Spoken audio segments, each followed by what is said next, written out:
O carnaval sempre foi espaço da festa e da política, historicamente. Se você pegar o carnaval antigo do Rio de Janeiro, ele sempre foi um espaço de disputa, inclusive de classes populares com elites, etc.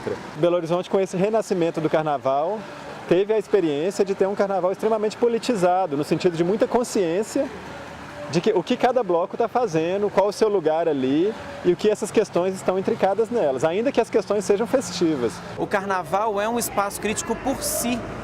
Ele, por existir, ele já é um espaço crítico. Quando a pessoa sai na rua e ela coloca o seu corpo à mostra, ela está fazendo disso uma luta política. Você pensa que eu pago a tarifa?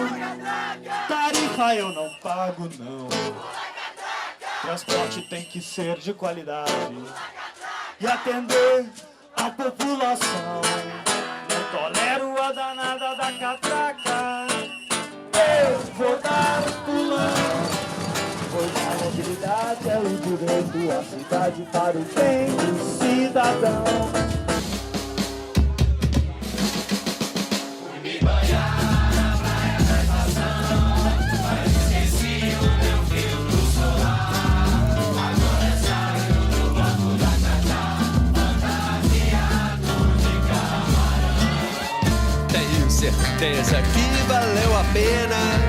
É um absurdo tal decreto. Disse o Lacerda, curte a canetada, que deu uma canetada no próprio reto. Esse caminho do carnaval feito, uma espécie de ruptura com essa ideia de poder na cidade, com essa, né, uma geração da cultura que rompe radicalmente com o poder da cidade, que combate isso, começou a encontrar essa reverberação para trás também, né? Começou a encontrar essa reverberação numa grande imagem de cidade que se desenhou em torno do poder. Quando a gente começou a extravasar esses limites, a gente começou a ver que existia não só muita cidade ainda a ser descoberta, como uma imaginação musical, tradições culturais. Incomoda pra gente um pouco quando a gente ouve a gente ouve muito essas falas, né? O renascimento do carnaval, ou o carnaval nasceu em BH em 2009, né? Porque o carnaval, ele é um elemento, assim, inseparável da cultura negra, né? Assim, ele vem da cultura negra. E o carnaval em Belo Horizonte nunca deixou de acontecer. Nunca deixou, né? Nas comunidades, as escolas de samba estavam trabalhando. Nas periferias tem grupos, blocos caricatos que nunca pararam de sair. Existe uma memória carnavalesca que passa pelos bailes, né, por algumas guerras de confete que existiam na Floresta, na Praça da Liberdade, os cursos, né, sempre é muito lembrado a ideia dos cursos, mas existiu também uma memória cultural aí, por exemplo, essa do samba, da música de fato, da música negra de Belo Horizonte, etc., que está no subúrbio, né, e que ela volta e meia abandonada, tratada com descaso, dizendo assim como não existe carnaval em Belo Horizonte, nunca existiu samba em Belo Horizonte, existe sim, existe uma imensa história cultural dessa cidade que é deixada de lado por não fazer parte dessa narrativa central. O slogan do Carnaval de BH acabou ficando como carnaval de rua, de luta e de amor, né? E a gente entende que não existe um carnaval em Belo Horizonte, não existe o carnaval de Belo Horizonte. Existem vários carnavais, de várias lutas, de várias ruas, sabe? E de amores distintos. É um carnaval de resistência, tanto é que é um carnaval que vai para diversos lugares da cidade, né? Ele vai para uma ocupação, vai para a favela, vai para vários pontos. A gente tem a oportunidade de conhecer lugares diferentes, pessoas diferentes. A partir do momento que o Carnaval de Belo Horizonte tentou ressurgir, foi de alguma forma reprimido. Falaram que não pode. Quando fala que não pode, ainda mais no carnaval, aí que é bom mesmo. Aí todo mundo vai pra rua. Passagem cara, luta diária, sai caro o preço do balai, tarifa zero na passagem, fica o mínimo salário. Tarifa zero na passagem, mobilidade é um direito e queremos de qualidade. Pra festa do seu vizinho, todo mundo convidado de fato. Mais um dia, mais um vazamento. Segura o cano, a casa cai. O furico da mão. Uma das faces do Carnaval de BH é esse do concurso de marchinhas e das músicas que entram com um viés político, né? É uma face importante, a gente teve momentos importantes disso.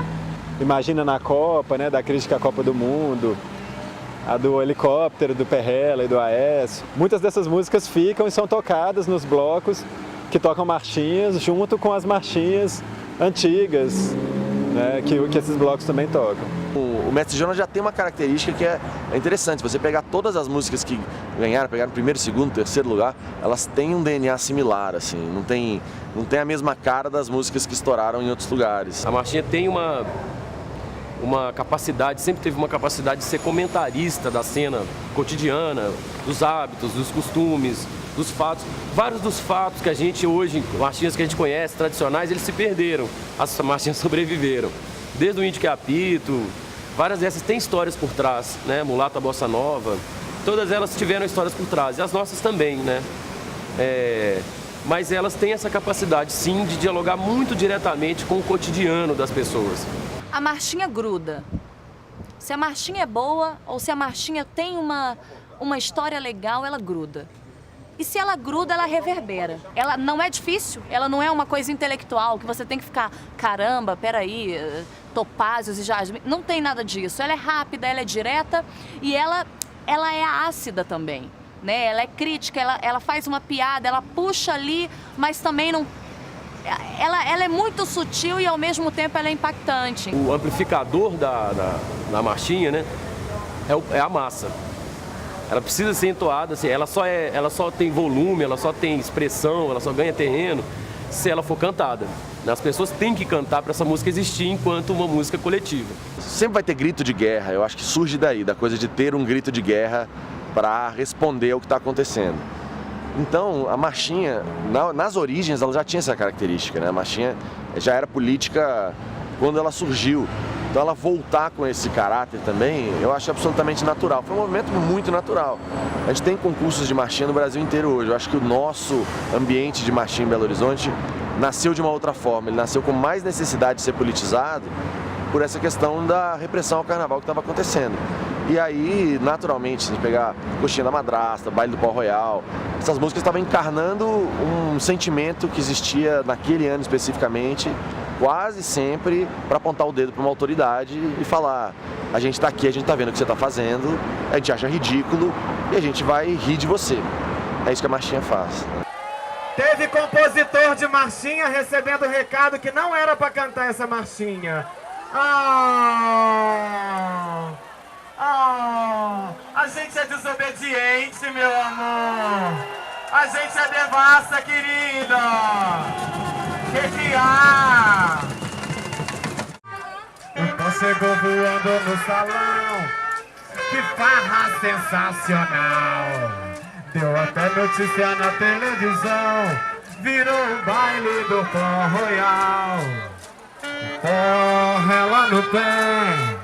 O pé rela no pó. O pó rela no pé. O pé rela no pó. Vou deixar com vocês. Esse pó é de quem tô pensando. Você sabe, eu também sei de cor. Não espalha que vai ser melhor. O Baile do Pau Royal, por exemplo, né, quando a gente tem a música, ela tem dois refrãos, na verdade, né? O primeiro refrão fala do pó rela no pé, o pé rela no pó. Só essa bobagem de falar o pó rela no pé, o pé rela no pó, essa literação, essa troca, já tira um pouco o foco de eu não estou falando o que eu estou falando. Já cria uma brincadeira. Isso é parte da mágica da coisa, né? Então eu contei o que aconteceu. Se você vê a notícia e escutar essa letra, a notícia precisa de 12 parágrafos. Eu tenho 2. Quando a gente vai por esse caminho do trocadilho, você precisa ser capaz de ler 2 histórias na música, né? Você tem a história que você está contando e tem a história que você não está contando. Agora a casa não cai mais não. Solta o cano que não cai. Solta o cano que não cai, meu irmão. Já vai baixar a pressão. Solta o cano que tá tranquilão. Veja só quem vem. É o cidadão de bem. É o cidadão de bem. Contra a corrupção. Taça de champanhe na manifestação. Pô, aí eu fui pesquisar que porra é essa de cidadão de bem, cara, que todo mundo fica se defendendo. Não, mas eu sou um cidadão de bem, eu sou um cidadão de bem. Será que tem um cidadão de mal, tem um cidadão de mais ou menos, não sei o quê. E aí o cidadão de bem, eu fui pesquisar em dicionários de sociologia, de política, e simplesmente não existe isso. Serve para separar o cara que é o cara conservador, é o cara machista, homofóbico e essa porra toda, e ele é o cara de bem. Quem não for igual a ele é o cara que não é o de bem. E a marchinha, ela vem registrar isso, né? Sempre veio, a gente não inventou nada, a gente só colocou, seguiu uma regrinha, uma receita ali, né? Até porque a marchinha, o papel da marchinha é trazer, né, esse contexto social de uma forma mais bem-humorada. Não tem lugar, espaço mais privilegiado do que uma marchinha de uma cidade, de um concurso, para você falar o que está acontecendo de uma forma que seja mais leve, mais divertida. Se a gente pode falar alguma coisa sobre música e sobre crítica e música dentro do carnaval e dentro do desfile da corte, é de que as coisas não estão resolvidas, sabe? Não é uma coisa que assim, o hino é assim e pronto, acabou, né? Assim, a gente faz as modificações, a gente troca uma coisa aqui, troca uma coisa ali, a gente troca umas letras de marchinha, né? Por exemplo, a gente tem uma homenagem pro Ed Marte, né? Com a cabeleira do Ed Marte, a gente troca a letra da cabeleira do Zezé para a cabeleira do Ed Marte. Que a gente fala Devassa Mulata Bossa Nova, que vira Devassa Bossa Nova.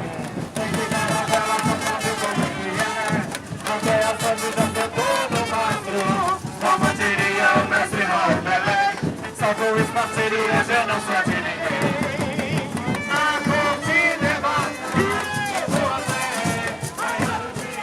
Quando você traz um funk, né, pensando em corte, você tira um sujeito dos seus lugares, né, você tira o sujeito branco, do seu lugar de corte, e você coloca o sujeito negro no lugar de corte também. O repertório é a nossa principal ferramenta de levar a mensagem do bloco. Então, de valorização da mulher, sabe? Músicas que têm alguma questão sobre mulher que a gente acha incoerente, a gente retira do repertório.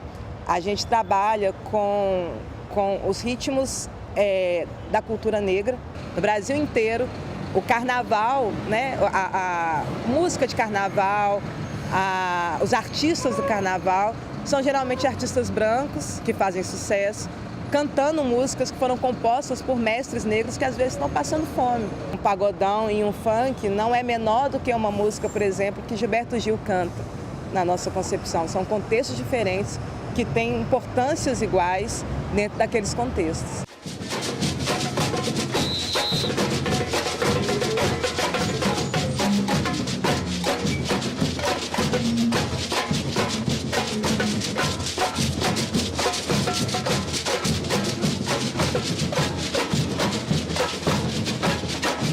O povo negro, carnaval, qualquer dia da vida é crítica, né? É político.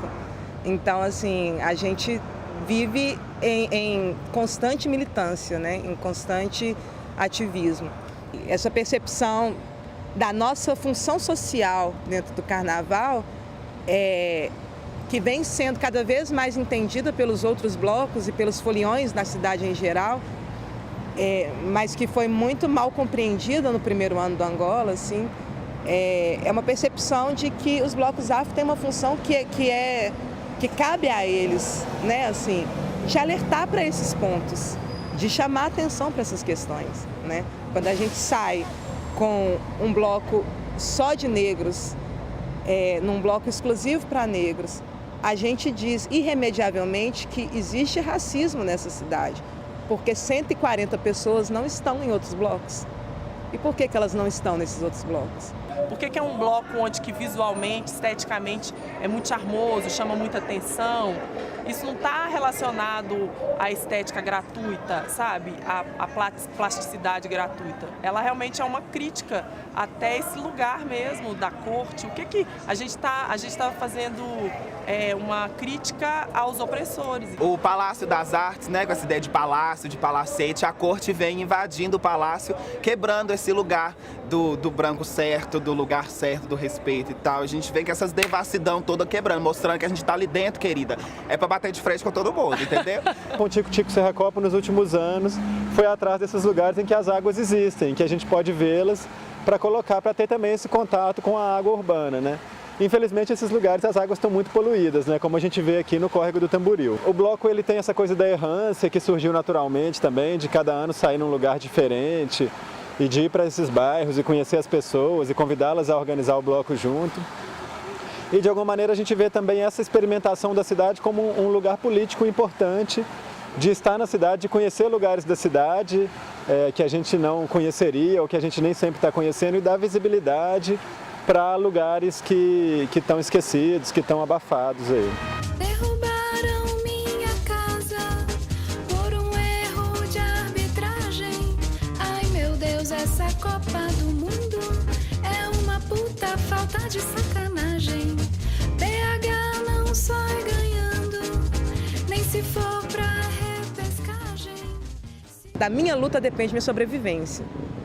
Então, a minha luta é a luta que eu levo à frente, porque eu preciso acordar viva amanhã. Meus integrantes precisam acordar vivos amanhã, né? E isso torna o nosso trabalho, dá ao nosso trabalho um grau de seriedade e de responsabilidade que não tem como a gente, sabe, levar só para a folia do domingo de carnaval. Tem também aí um esforço, não só do fazer, mas do elaborar. Né? Elaborar o que está sendo feito, assim.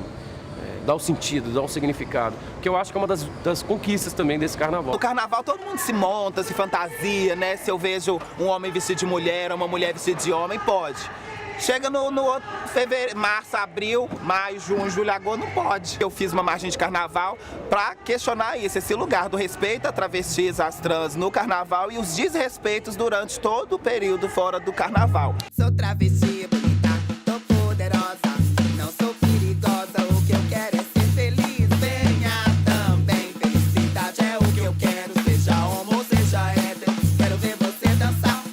As gay, as bi, as trans é o sapatão, tudo com as pretas pra fazer revolução. As gay, as bi, as trans é o sapatão, tão junto com as pretas pra... A gente entende que sim, o carnaval criou um novo formato a partir de 2009, o formato dos blocos de rua. A gente andava com o bloco pela cidade e não tinha um bar aberto para a gente comprar cerveja, porque mesmo os bares estavam todos fechados. Hoje a gente tem uma cidade com 300 blocos de carnaval, uma folia grande. 2009, de alguma forma, ainda sobrevive algumas coisas de 2009, esse carnaval, alguns blocos existem até hoje, mas em meio a um cenário absolutamente diferente, absolutamente diverso, com outros carnavais sendo simultâneos. Eu acho que tem aí ainda um papel a ser feito, que é o de cada vez mais não corroborar ou até implodir mesmo essa ideia de uma narrativa centralista, central em Belo Horizonte. Né? E entender que essa cidade ela foi feita e ela é feita constantemente, ainda é feita dessas linhas de fuga, vamos dizer assim, que estão presentes nas localidades não centrais de Belo Horizonte. Antes de ser uma matéria rentável, de venda, etc., é um carnaval da cidade para a cidade.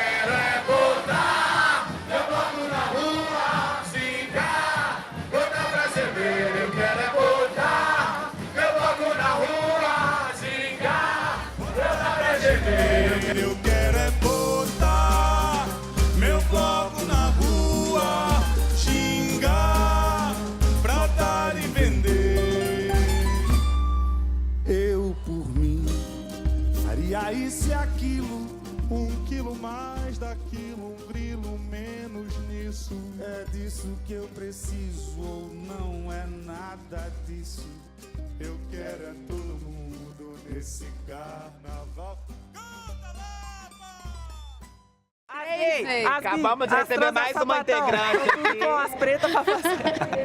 É assim, gente, carnaval Belo Horizonte, a gente encontra com a galera. Chegou mais uma pessoa aqui pra contribuir com a gente.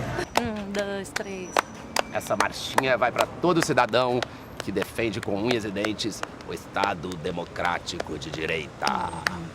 Veja só quem vem, é o cidadão de bem, é o cidadão de bem. Contra a corrupção, taça de champanhe na manifestação. Com a corte devassa, eu vou até raiar o dia.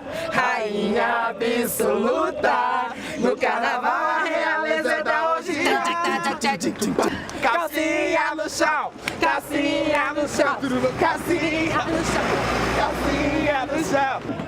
Vai, vai, quero vem de caravela só pra ver como é que é. Até a chance de gente todo maço. Sou feliz. Eu sou um pouquinho só, fica só o gostinho pra vocês, já é.